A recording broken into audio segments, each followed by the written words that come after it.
Hello, and welcome to today's installment of the Video Educational Series of VLF. My name is Joseph Colvin. I'm Diren Singhe. And today we're going to talk about creating a limited liability company, or an LLC. So Joseph, limited liability companies are one of the four types of companies we've seen our clients form. Probably the most common that you see before they come to us is a sole proprietorship. We've also seen general partnerships, of course, corporations, and as you mentioned, LLCs or limited liability companies. Why do you think we've seen so many of our clients favor the LLC form? Well, I think the primary advantage boils down to flexibility. And that comes in two forms, both flexibility in tax treatment, either tax as a partnership or tax as a corporation, and also flexibility in governance. So once you have that flexibility, that's not enough. What is it that these people are discussing amongst themselves before they come to us so that we can set it up for them? Okay, well, usually, unfortunately, they only talk about it once they meet with us, but these are what we call the 5 Ds, right? And so it's, what are you going to do if one of the partner dies, so death?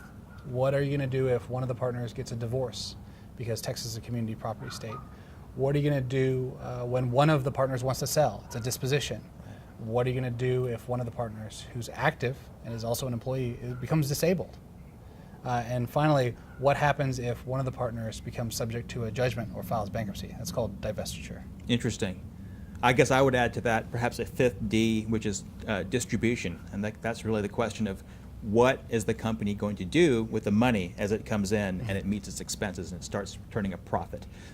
One of the things I like about an LLC is it lets the members set up what we call waterfall provisions. That's a way in which the profits can roll down in a scheduled way, such that perhaps the person who put the money in gets repaid first. The person who puts the sweat equity in can start to get a profit interest based on the growth in the company, and it allows for a return of the capital investment of the person who actually put the money up front. So those kinds of waterfall provisions are often negotiated very, very closely, and it makes a big difference when the people meet with us and find a way to structure these things up front as opposed to later. That's exactly right. And these are questions and concerns that we deal with every day at the Vethen Law Firm. And if you're interested, you can find more information at www.vethenlaw.com.